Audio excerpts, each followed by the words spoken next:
What is a conditional green card for us immigration? Imagine being in a new country, starting a fresh chapter with your loved one, but knowing your status is only temporary. That's what a conditional green card is all about. It's a special kind of lawful permanent residence that lasts 4 years instead of the usual 10. This card is often given to spouses who got married less than 2 years before they applied for their green card. The idea is to make sure the marriage is real and not just for immigration benefits. When you get a conditional green card, you have the right to live and work in the United States during those 2 years. But it's not the final step.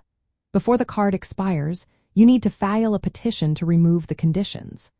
This is usually done with a form called Form I-751, which must be submitted within 90 days before your green card's expiration date. The main goal here is to prove that your marriage is genuine and still ongoing.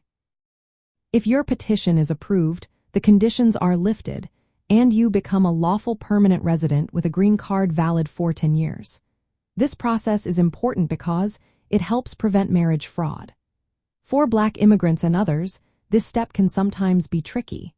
You'll need to gather proper documents to show your marriage is real, especially if cultural differences or systemic barriers make things more complicated. Successfully removing the conditions on your green card is a big milestone.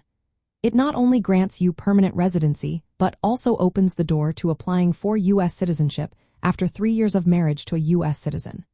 Remember, a conditional green card is not a permanent status. If you don't file your petition on time, or if the authorities find your marriage was fake, you risk losing your legal status and could be asked to leave the country. This process reflects the immigration system's effort to balance protecting genuine families and preventing fraud.